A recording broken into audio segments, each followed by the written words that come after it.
It's Roger Gershman again of the Gershman Group, and today is another series and recordings of meetings with advisors who have taken the plunge to independence from existing banks and brokerage firms. I've known Kevin for, my gosh, it's almost been 2 decades now, right? From your days at Deutsche Bank and then Alex Brown and then moving to Ray J, Indy, and now creating your own independent RIA.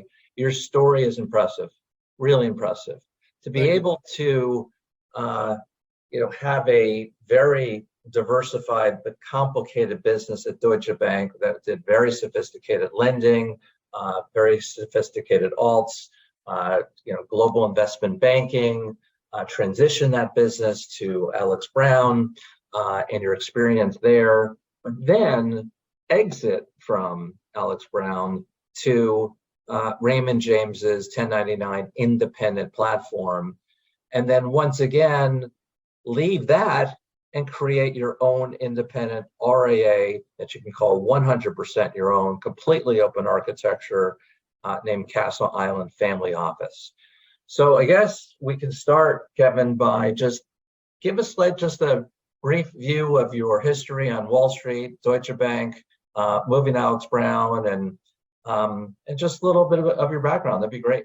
Yeah, no, Roger, I really appreciate that intro, and congratulations to you. I mean, what you continue to do for advisors that are out there on Wall Street is truly revolutionary. And so thanks for keeping all of us informed and sort of guiding us to the decisions that we already know. But certainly with your tutelage, it makes the transition that much easier. You really are a trusted advisor. So I thank you for your relationship. Appreciate that. So my background, I mean, we'll even back up a little bit before Deutsche Bank. I started in the industry in 1997, and I was a wealth advisor primarily with Wachovia. I went through the bank failure, unfortunately, to eventually Wells Fargo, and at that time it was great for me to be a captive advisor in the bank channel of Wachovia and Wells Fargo, and I was fortunate enough to grow our practice to the number 1 practice in the country. What enamored me about Deutsche Bank, and the reason why we ultimately lifted out of Wells to go to Deutsche, was their key client partnership. Really, the sophisticated additional components that the majority of our clients would raise their hand and say, outside of liquid portfolios or fund of funds, what else do you guys have? And it really resonated well with our clients, the direct deal flow, the alternative lending, the structured securities that we could get very specialized around hedging external businesses or exposure to commodity fluctuations on an operating business, et cetera. So those were really wonderful times. And that business operated really well. Obviously, whenever Deutsche Bank made the decision to spin that PWM division to Raymond James, it was with a little bit of reluctance because we had gotten so familiar with the Deutsche brand, although it did seem interesting that they were going to sort of revitalize the Alex Brown moniker, which worked. It really worked, and it was a smooth glide path into Raymond James, into the Alex Brown division. And things were great. Revenue was good. We were continuing to grow our practice, but given the fact that Raymond James did offer the ability for advisors that wanted to explore, I think we were the first group to do it, to transition into their indie platform. It was something that we had always discussed internally as a team, insofar as a strategic direction that we would eventually move into. But it definitely seemed like when I was a captive advisor at the big wirehouse, it seemed like so much brain damage in order to get there. And it kind of like we would go back to the drawing board and say, things are working pretty well. When you add up the grid payout plus deferred compensation and variety of retention packages that came in, it added up to a nice number. But I think as we continue to drive additional revenue, and we really reached, I think, a tipping point in my head, we said, look, by golly, if we can control our own P&L, and Raymond James is going to give us the ability to have a fairly non-disruptive transition into an independent channel, let's explore that. So we made the decision as partners to do so. And that first step, while it was fraught with anxiety and concern that maybe we'd lose some relationships or it'd be more difficult than we thought, it really was a very smooth transition into that platform. But what I quickly realized, while I've got nothing but great things to say about Raymond James, what I quickly realized, essentially all that it gave us is the ability to control our P&L, hire who we wanted to, headcount wise, staff our office, find real estate, but we were still sort of under the direction and compliance initiatives that Raymond James had set forth as a firm in totality. So we weren't really truly independent as I know it today. And so, we existed there for a little over a year. And I thought to myself, listen, our clients are thrilled. It's clear now that my relationship is between me and the client, regardless of what's on the door, whether it's Raymond James, Deutsche Bank, Alex Brown, or Castle Island. They value what we are doing for each individual relationship. So we then ultimately said, look, we've gone this far. Let's go ahead and make the full transition to be truly independent. And that too, by the way, was far less disruptive than we ever anticipated doing it. In so much as once we eventually landed where we are now, I wish it's something we did 10 years ago.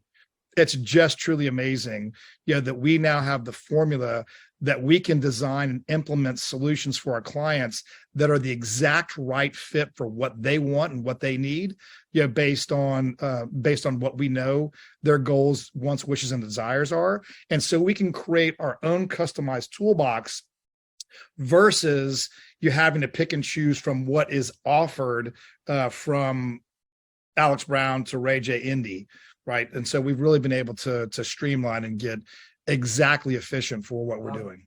Tell me a bit about the transition from Deutsche Bank to Alex Brown, but then, and particularly as it relates to, you do give accolades and credit to Raymond James, a very, very fine institution, but not only culturally, but also product-wise, and types of clients that Raymond James was focused on.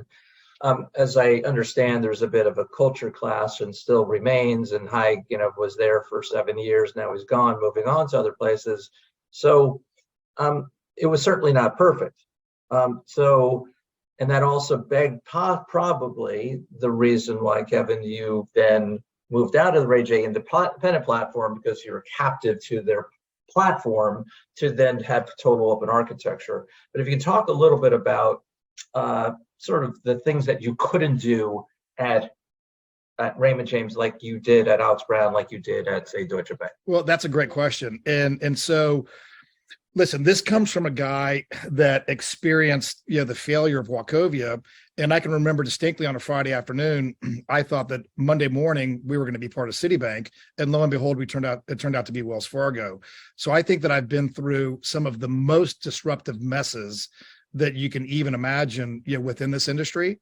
And so when I speak about the transition from Deutsche to Alex Brown to Ray J. Indy, it's with the experience in mind that I had the extreme disruption at Wachovia and Wells Fargo. Now, if I took that out of the picture and I said I was just a traditional advisor, and the first transition that I ever experienced was from Deutsche to Alex Brown, or let's really call it Raymond James, the growing pain that I experienced personally for our practice, we had really adopted a working relationship with the key client partnership, defined as very structured and very specific investments tailored exactly to the needs of our ultra high net worth clients.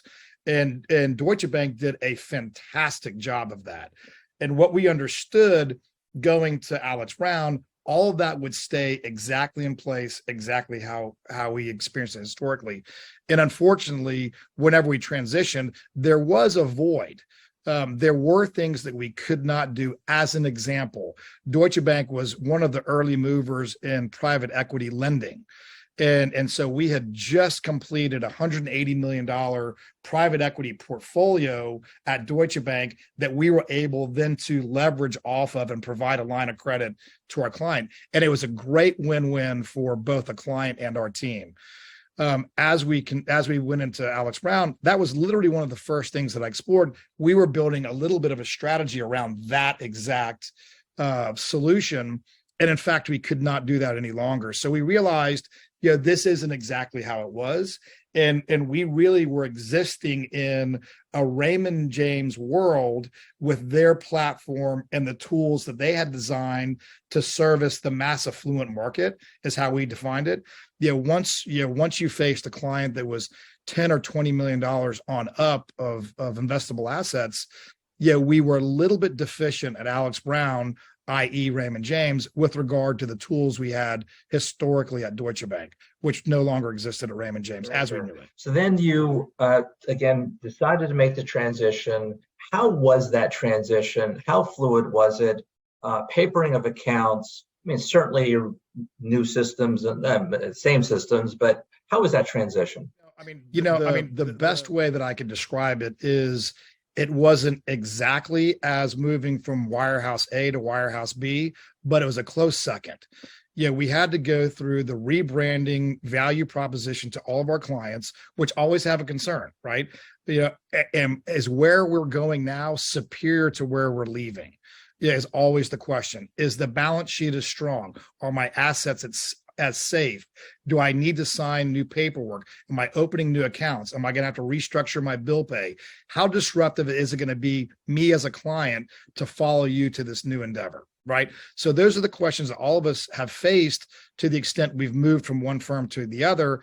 And it was very similar to that. I would say 75% similar to that experience historically. Raymond James did do a great job with regard to providing each branch a dedicated team to help with repapering accounts and the ACAT process, so on and so forth. But it was disruptive. There's no doubt about it. And then trying to explain the delineation between Raymond James and Alex Brown, and by golly, who is Alex Brown? I think I've heard of them before historically, but where have they been? Who are they? And what's going on now? So it was a little bit of a Alka-Seltzer moment for a month or so, but we made it through. And so again, back to the same product. It's a captive custodian, same products, same compliance. So many of the same frustrations as well. Migrating from Alex Brown to Ray J. Indy. Yes. Right. That is exactly correct. What for me, we were so excited and so focused on the fact that we were going to be now an RIA and we were going to be able to transact like an independent RIA, but it's not exactly the case.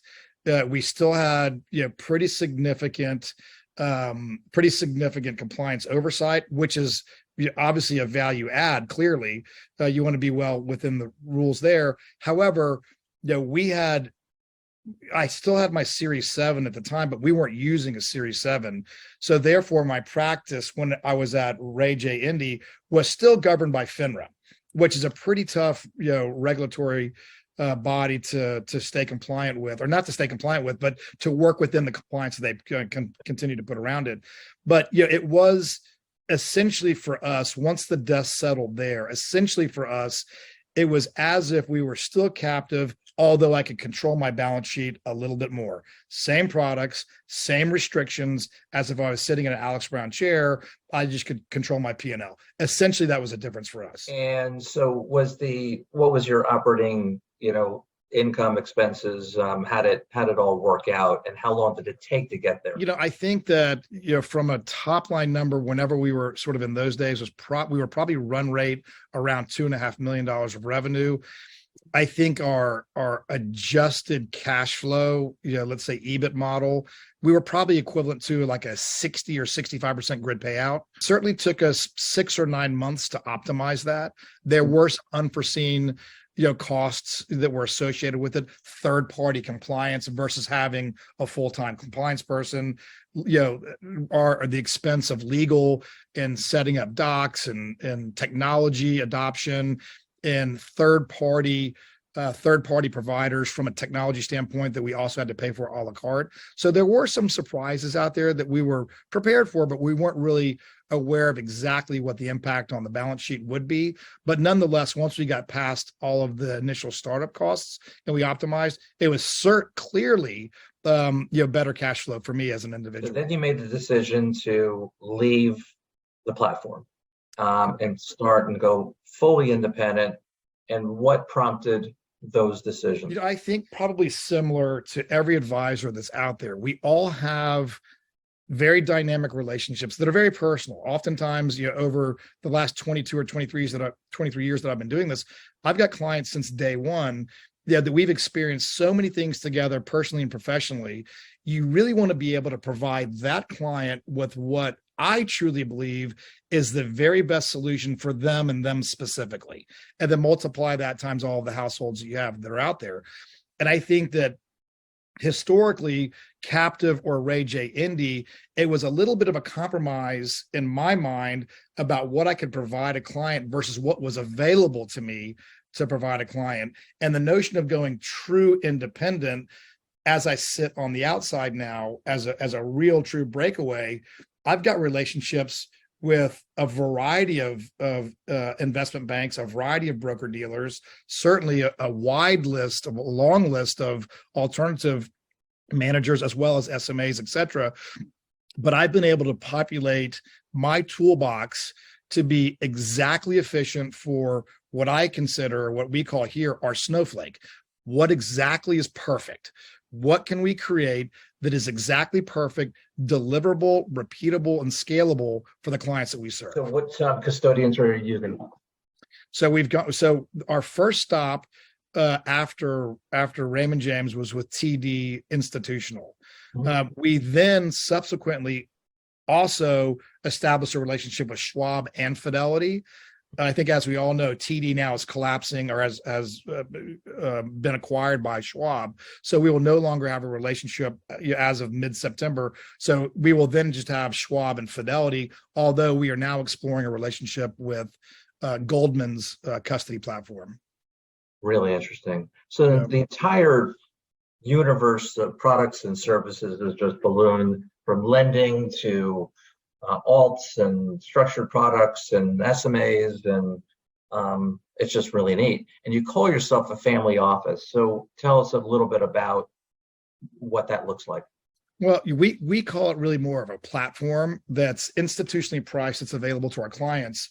Again, as an advisor, any advisor that's out there that currently works as a captive, historically, we have all done so many things for our clients. And our value proposition, insofar as revenue is concerned, is simply a fee on assets that we manage. And so I think at a family office, the value proposition now is we've created a fairly seamless platform that provides for traditional asset management on the RIA side, as well as CPA that's employed and on staff, as well as trust and estate attorney who's employed and on staff. And we're just opening up a property and casualty division as well, to serve the needs of our business owners. So we really become a one-stop solution in what I sort of historically have seen as a very fragmented financial services model that exists today. The majority of our wealthy clients, the majority of any client, has multiple relationships, not only with broker dealers, but then also a CPA or two, an attorney or two, and so on and so forth. So we try to integrate that seamlessly. And to the extent we don't own that particular professional, then we try to get involved in the relationship to where we're really shepherding those conversations, and we're actually discussing the client's needs and strategy together with the broader team that a client has. And what is clients' receptivity to your now new independent platform, and how is that being received? So our value proposition, our mission statement is redefining true partnership. And I will tell you that 100% of our clients currently, as well as new clients that we onboard, say, oh my gosh, this really is a true partnership, because I can have a conversation with you, Kevin, about a wide litany of things that I face in this world financially, not just my investable assets.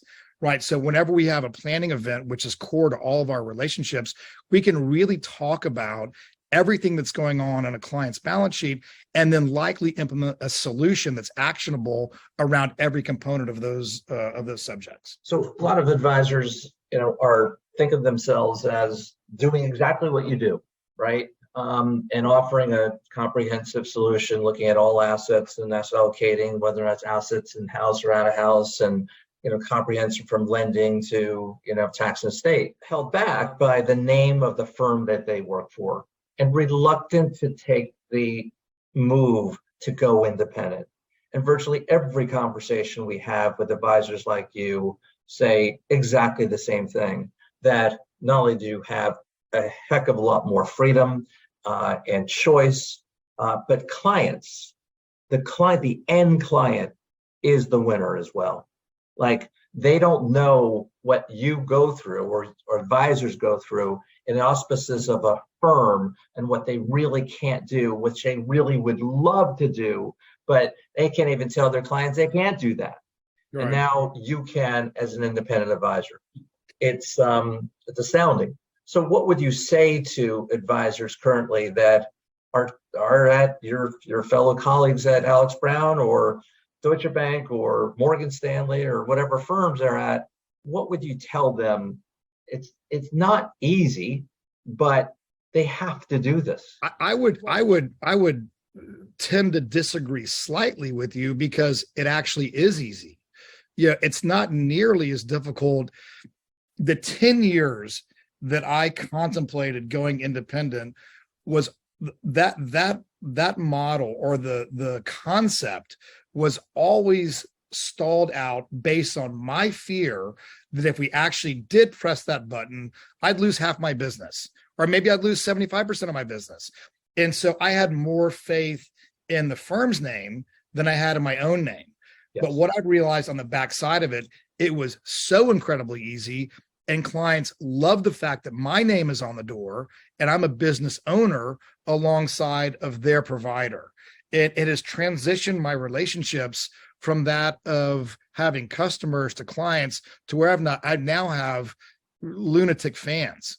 Most of our relationships literally don't do anything, without sort of running it by us first. And so what I would say to advisors that are contemplating it is, don't sell yourself short, because your clients are doing business with you directly.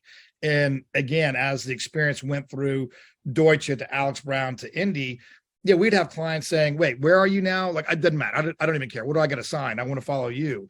And so that's a true testament. And that exists. Those relationships, all of our relationships, are much stronger than advisors realize when they're captive at firms, because all of a sudden you say, oh, well, it's I can see a commercial on the Golf Channel and I work for that firm, so therefore it's inherent credibility. But at the end of the day, clients are looking at us individually for advice and direction. Yeah, I actually may agree. So I was making the point, it's actually as easy as it ever has been to transition to independence, similar to what it's like transitioning to Morgan Stanley, right? It's as easy a transition to independence, but it's not in the advisor's mind, in their heads, to actually make that change and be the house, and it's their name, and believe that their clients are going to follow with you, and believe that you don't need these brand names for you to exist. It is you and your brand that clients, that's your clients. That's where they gravitate towards. Well, I would agree, Roger. And what's more, every day that goes by, there's additional providers as third parties that make my job or my business so much more easy to operate. Mm-hmm. Whether it's a third-party compliance or a technology suite or marketing assistant, social marketing, digital marketing, et cetera. So you wind up having third-party consultants that really run a lot of those initiatives. Mm-hmm. I'll tell you, I can certainly speak from my own experience. When you're captive and you've sort of created a thought process that my clients really value the firm more than they value me. And oh, by the way, if I left firm A to go to firm B, that transitional compensation package looks really pretty good. you're not going to get a big upfront check, and then all of a sudden I'm going to have this phantom income, but I'll deal with that later on down the road. But if you model side by side what it looks like for your upfront payout, for whatever the deals are now, minus the phantom income tax you're going to have to pay year over year for however long these deals are now, and you overlay that with the pickup in cash flow as a business owner, which becomes more valuable, and there's certainly inherent tax savings as a business owner that are present. And if you look at those two things side by side over the life cycle of a deal, of a wirehouse to wirehouse deal versus going independent without an upfront check, you certainly come out a heck of a lot better as an independent RIA over time. And to that, if you end up selling any piece of your organization, right, the valuations are astounding, right? You are the employer, you're the employee, and the valuations are, and it's a long-term cap gains, right? That's right. Only Exactly. as a means to retire, acquire, do what you want. And it's and what your value is today, fast forward 10 years from now. So would like on that note about where you're going to be in 5 to 10 years. You've been an innovator, a leader, worked for some very prestigious banks, have a very sophisticated practice. Where do you see yourself and your firm in the next 5 years, and how you're going to grow, and where do you want to be? Yeah, that's a great question. And we're very methodical about, sort of our growth trajectory. And, historically, and with all advisors, you've got to grow organically and you've got to market to acquire new clients. Well, now, certainly in the last several years, we've had the ability to acquire practices.